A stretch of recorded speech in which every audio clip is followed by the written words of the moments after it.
After Hachimura, they're probably going to be fighting for the bulk of the minutes at that spot, kind of that 3 spot or maybe the power forward spot when LeBron's on the bench.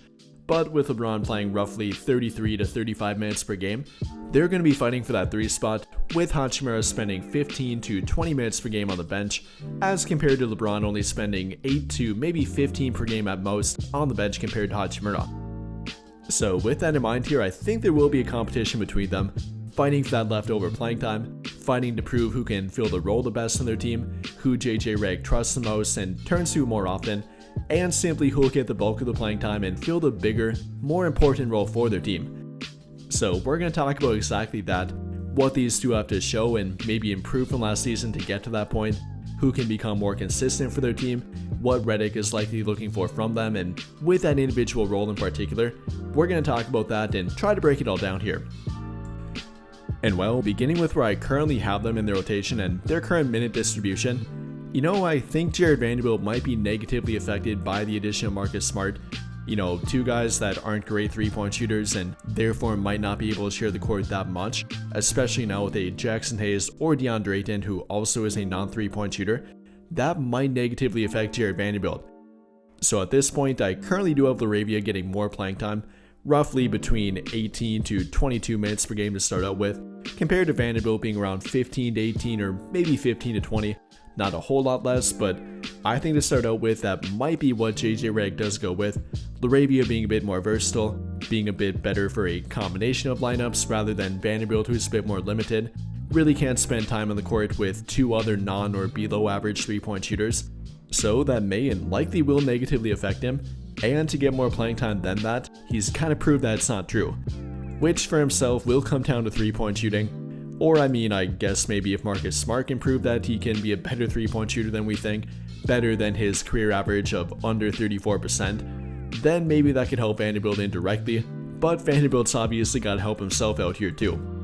Last season shooting only 28% from the 3-point line, only being a 28.8% career 3-point shooter, gotta be a little bit better than that, gotta prove to be a non-liability on offense in general, even apart from 3-point shooting. Gotta be a better passer, gotta be a better backdoor cutter, making better timely backdoor cuts, knowing where to be in their offense and knowing when to move within their offense. That's something he actually declined in last season, rather than improving it.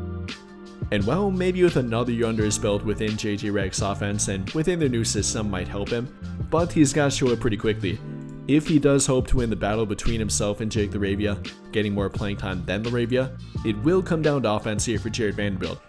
Again, not simply 3-point shooting, but doing the little things in their offense, knowing where to be and when to move on the court. That's gotta be the basic thing that Vanderbilt can do and does show improvement in too.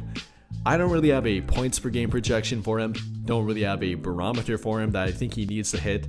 I guess I kind of have a 3-point percentage one for him, gotta be at least above 30%. Ideally he'd be right around 37% from the corner, which he actually was at last season, simply not taking very many of them per game, attempting under 1 3-point shot in general, taking under 0.5 3-point shots from the corner per game. I'd like to see him maintain that percentage while taking over 1 per game. That would be ideal for Jared Vanderbilt and make him a non-liability on offense for their team at that point. However, don't get it twisted, I'm not saying that he has to be Jake Laravia offensively, I'm not saying that Laravia has to be Vanderbilt on defense. I think they simply have to show improvement on both of their current flaws, which for Laravia is being consistent defense, and for Vanderbilt being more consistent offensively. The guy that can do a better job at that and show more improvement and quick improvement will likely get the bulk of the playing time. Though, while I will say that Jake Laravia is currently projected to get more playing time than Jared Vanderbilt, albeit not that much more, I will say that he has a lower floor in the rotation than Vanderbilt.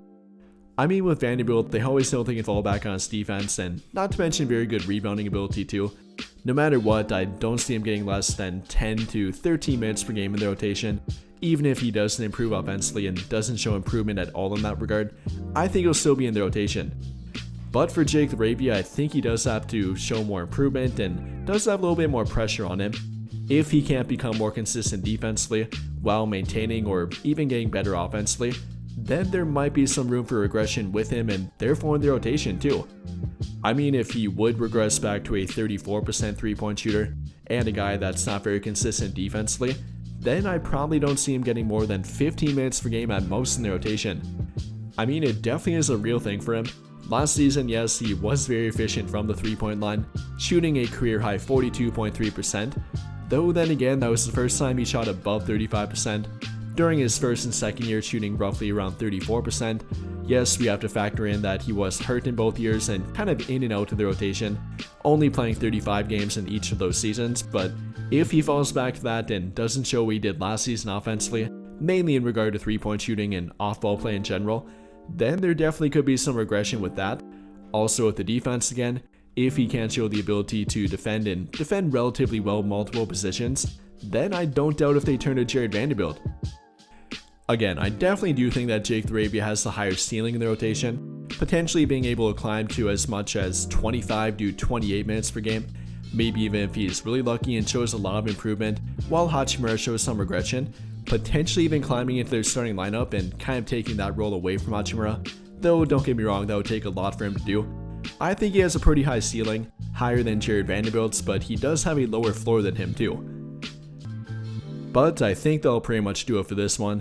And if you enjoyed the video, then I'll greatly appreciate it if you dropped a like, subscribe to the channel if you have not already, and hit that notification bell to never miss out when I upload a video. But as always, thank you for watching and have a great day or night.